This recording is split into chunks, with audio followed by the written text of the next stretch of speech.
Hi friends, আমরা আগের ক্লাসে আলোচনা করেছি এই চ্যাপ্টারের দ্বিতীয় টপিক হোয়াট ইজ এথিক্স বা এথিক্স কি। চলো আমরা আলোচনা করি এই চ্যাপ্টারের তৃতীয় টপিক ভারতে এবং বিশ্বে এথিক্সের জন্ম কিভাবে হয়। এথিক্স জন্ম হয় একটা সোসাইটি অথবা প্রত্যেকটা ইন্ডিভিজুয়ালের বা প্রত্যেকটা মানুষের জীবনে যেসব ঘটনা ঘটে তার পরিপ্রেক্ষিতে যেসব মোরাল উৎপন্ন হয়। যেমন ফর এক্সাম্পল আমরা একটা কচ্ছপ এবং খরগোশের গল্প পড়েছি, ঈশপের গল্প। সেখানে খরগোশ এবং কচ্ছপের রেস হয়, খরগোশ জিতে যায়, সেখান থেকে একটা মোরাল বার করেছে যে slow and steady wins the race. সেরকমইভাবে আমাদের নিজেদের লাইফে প্রচুর ঘটনা ঘটে যায়, জীবনেও প্রচুর ঘটনা ঘটে যায়, সেখান থেকে আমরা শিক্ষা নিই, সেখান থেকে একটা একটা করে মোরাল তৈরি করার চেষ্টা করি। যেমন কি ফর এক্সাম্পল আমাদের লাইফে কি হতে পারে যে ধরো তুমি তোমার চেনা জানা বন্ধু, তোমার ছোটবেলার বন্ধু, খুব একটা বেশি চেনা পরিচিত নেই, তো হাই হ্যালো এরকম কিছু একটা আছে। ধরো 5 বছর পর তোমাকে ফোন করলো কি ভাই কে কেমন আছিস? ভালোই আছি, তো তুই কেমন আছিস ভাই? হ্যাঁ আমিও ভালো আছি। তখন বেশ কিছুক্ষণ গল্প করার পর তোমার বেশ, ধরে নাও তোমাকে বেশ প্রশংসা করলো, প্রচুর প্রশংসা করলো, বাহ ভাই তুই কতটা, দুনিয়া চেঞ্জ হয়ে গেছে তোর, কতটা ভালো তোর দুনিয়া, তুই কতটা ট্যালেন্টেড ছেলে বা ট্যালেন্টেড মেয়ে, বেশ প্রচুর তোমার প্রশংসা করলো। তারপর বললো কি ভাই আমার তো এই প্রবলেম চলতেছে ভাই, আমাকে 2000 টাকা দে। তুমি কি করবে? তোমার পুরনো বন্ধু, আশেপাশে পাড়ারই হতে পারে বা অন্য পাড়ারও হতে পারে, একসঙ্গে পড়াশোনা করেছো, তুমি না হয় ভাবলে যে না, এতদিন পর যখন চাইছে আমি টাকাটা দিয়ে দিই। তুমি টাকাটা দিয়ে দিলে, 2000 টাকা দিয়ে দিলে। এবার তোমাকে বললো যে আমি 15-20 দিন পরে তোকে আমি টাকাটা দিয়ে দিচ্ছি। তুমি বলে ঠিক আছে। 1 মাস চলে গেল, সে পয়সা দিচ্ছে না। তুমি ভাবলে না এটা একটা কেমন দেখা যায়, টাকাটা তুমি আবার চাইবে, 1 মাস হলে তো মাত্র, ঠিক আছে আমি আরেকটা মাস দেখি, হয়তো ওর যদি কোনো প্রবলেম থাকে তো হয়তো একটু দেরিও হতে পারে। তো তোমার সেই বন্ধু 1 মাস কেন, 2 মাস 3 মাসও পার হয়ে গেছে, সে কোনো কথা বলছে না। তারপর কি হতে পারে যে তুমি তাকে ফোন করলে, এ ভাই এখন তো হলো 2000 টাকা আমার তো এখন ইমিডিয়েটলি দরকার পড়ে। তখন কি বললো ঠিক আছে ভাই আমি তোকে একটু পরে ফোন করতেছি আমি। তারপরে ফোন করলো না সে তোমাকে, 10-15 দিন চলে গেল। তারপর তুমি আবার ফোন করলে, সে তোমার ফোন রিসিভ করলো না। এবার তুমি কি ভাবলে, না এবার তো বাড়িতে যাওয়া উচিত, কিন্তু মাত্র 2000 টাকার জন্য বাড়িতে কি করে যাবে তুমি?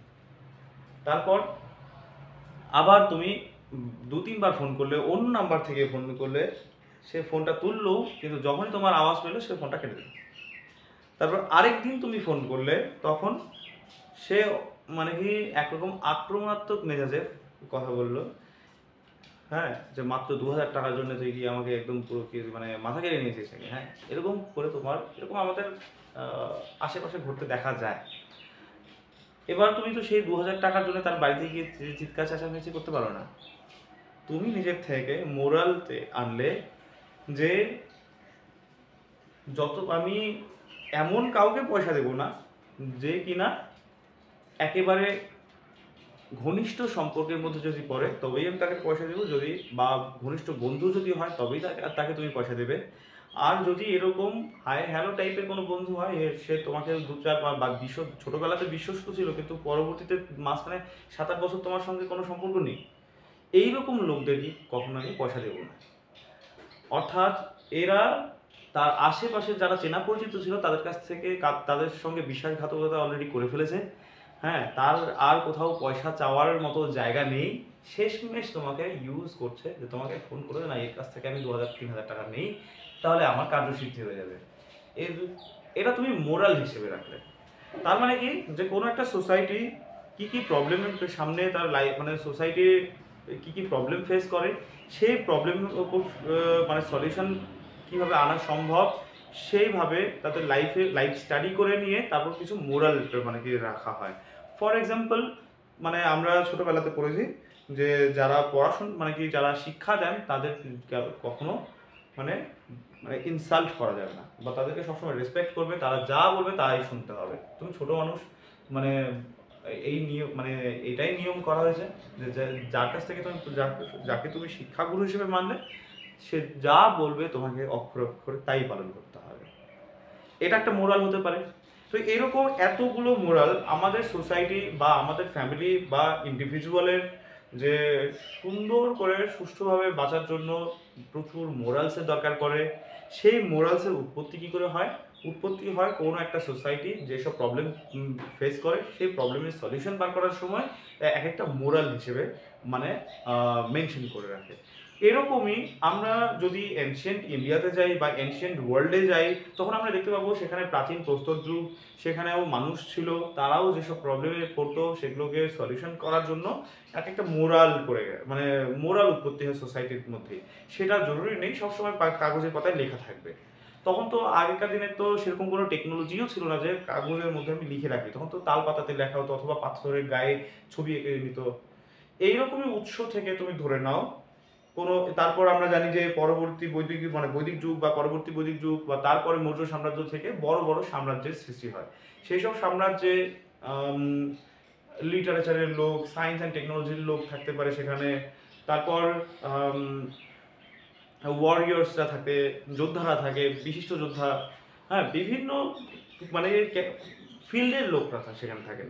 তবে লিটারেচারের লোকরা তারা কী করবেন যে সেই রকমই এমনভাবে গল্প বা কবিতা রচনার মাধ্যমে মোরালসগুলোকে তুলে ধরা। যেমন ফর এক্সাম্পল কি ভারতের এইসব মোরালসগুলোকে তুলে ধরা হয়েছে বেদের মাধ্যমে, উপনিষদের মাধ্যমে, পুরাণের মাধ্যমে, রামায়ণ মহাভারতের মাধ্যমে বা বুদ্ধিস্ট টেক্সটের মাধ্যমে। যেমন হচ্ছে কি কি বলে মানে বুদ্ধিস্ট ধর্মগ্রন্থ যেরকম হয়, এখন এই মুহূর্তে আমার মনে পড়ছে না, তো সেই সব ত্রিপিটক যেমন, বাইবেল যেমন, হ্যাঁ, এরকম ধর্মগ্রন্থের মাধ্যমে বা গল্প কবিতার মাধ্যমে মোরালসগুলোকে তুলে ধরা হয়। এবং সেই সঙ্গে ছোটোবেলাতেও যেমন আমরা পড়েছি হিন্দু ধর্ম বলে আলাদা বই মানে আমাদের বাড়িতে থাকতো, তো সেগুলো হিন্দু ধর্মের বইগুলো পড়তাম আমরা। রামায়ণের ছোটো ছোটো গল্প ছিল সেসব পড়তাম আমরা।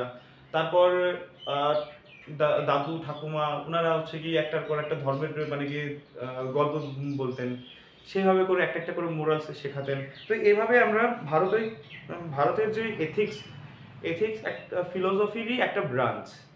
তো ভারতের এই এথিক্স কিন্তু এভাবেই জন্ম হয়। মানে প্রাচীন ভারতীয় যেসব ফিলোসফি আছে বা দর্শনশাস্ত্র আছে, দর্শনশাস্ত্র বলতে যেরকম ধর্মগ্রন্থও বলতে পারি আমি, এই লিটারেচারের বইও বলতে পারি আমি। তো এইসব যে আছে এখান থেকে কিন্তু ভারতের এথিক্স স্টার্ট হয়, জার্নিটা স্টার্ট হয়। আবার আমি ওয়ার্ল্ড এথিক্সের কথা যদি বলি তাহলে খুবই ফেমাস এনশিয়েন্ট গ্রিস দেশের হচ্ছে বেশ কিছু ফিলোসফাররা আছেন, অ্যারিস্টটল যেমন, হ্যাঁ, প্লেটো যেমন আছেন ওনারা। তো এরকম ফিলোসফারদের বেশ কিছু চিন্তাধারা আছে বা তখনকার সময়ের বর্ণিত বেশ কিছু এথিক্স হয়তো সোসাইটিতে ছিল, সেগুলোকে অ্যানালিসিস করার পর তারপর মোরালসগুলো উনি প্রেজেন্ট করেছেন। তো সেখান থেকে এই ভ্যালিউ, মোরাল, এথিক্স এই সম্পর্ক নিয়েই সে নতুন একটা ব্রাঞ্চ শুরু করেন মানে অ্যারিস্টটল প্লেটো যে এথিক্স। হ্যাঁ, তো এভাবেই আমরা দেখতে পাই যে এথিক্সের কীভাবে ভারতে এবং বিশ্বের জন্ম হয়। আশা করি তোমরা বুঝে গেছো। তোমাদের যে বই আছে ethics, integrity and attitude, M Karthikeyan যে রাইটারটা আছে, সেখানে দেখবে প্রচুর এভাবে গল্পের ছলে কিন্তু বলা আছে যে অরিজিন অফ এথিক্স, তারপর origin of ethics in India, হ্যাঁ, এই কথাগুলো কিন্তু লেখা আছে। ইতিহাস তোমরা হয়তো চাকরি পরীক্ষার জন্য পড়েছো, অনেকটা অ্যাডভান্স হয়ে গেছো, তো যা লেখা আছে আমি দেখলাম সেগুলো তোমাদের অলরেডি পড়াই আছে, ঠিক আছে? তো এই ক্লাসটা এখানেই থামছে। নেক্সট ক্লাসে আমরা এসেন্স ইন এথিক্স টপিকটা শুরু করব, ঠিক আছে? এসেন্স অফ এথিক্স টপিকটা শুরু করব এবং চেষ্টা করব যে এটাকে আমরা শেষ করার জন্য, ঠিক আছে? সঙ্গে থেকো, বাই।